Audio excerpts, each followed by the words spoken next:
listen to the address of Amilcar Cabral, who was then the leader of the liberation movement in Guinea Bissau. He appealed to the UN for support of their armed struggle in Africa against the Portuguese government.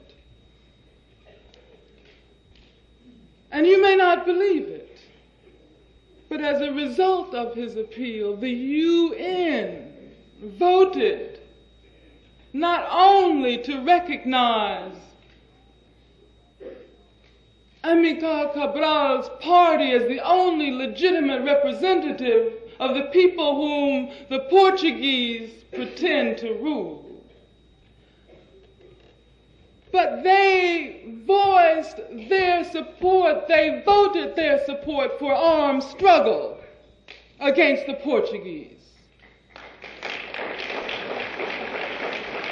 This is a resolution which passed on the floor of the UN. You know who voted against that resolution? France, a former colonialist power. Britain, a former colonialist power. Portugal, South Africa, and one more country. I don't even have to tell you what the name of that country is. A few months ago, Amilcar Cabral was ruthlessly assassinated by agents of Portuguese colonialism because he and his movement were becoming far too dangerous, far too great a threat to Portuguese colonialism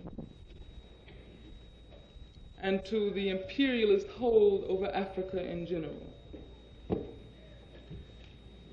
And of course, the death of Cabral was a very serious setback for the national liberation movements.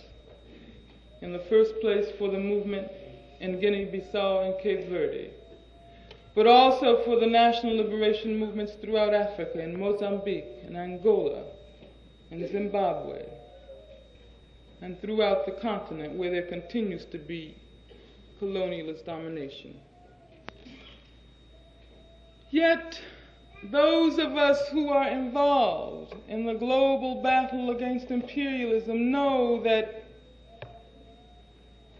such setbacks are only temporary.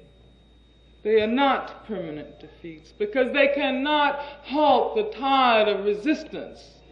The liberation struggle in Guinea-Bissau continues to rage on and will ultimately defeat Portuguese colonialism.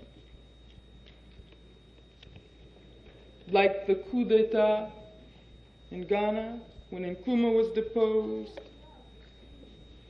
like the terrible slaughter of the thousands of revolutionaries in Indonesia, the assassination of Cabral can only be a temporary defeat. And I think that any of you who would sit down and seriously study the international scene would see that today the trend of history is very clear. What happened on that day, on December 4th in the United Nations? What happened when the resolution in support of armed struggle against colonialism was passed was a mirror of the forces of history. There is no doubt about the fact that history has already sided with the forces of revolution, the forces of national liberation, the forces of socialism. And through the protests and battles of millions abroad and in this country as well, history has indicted imperialism. History has indicted U.S. imperialism and has already condemned it to its grave. The job of progressives and revolutionaries everywhere is to hasten the death of imperialism,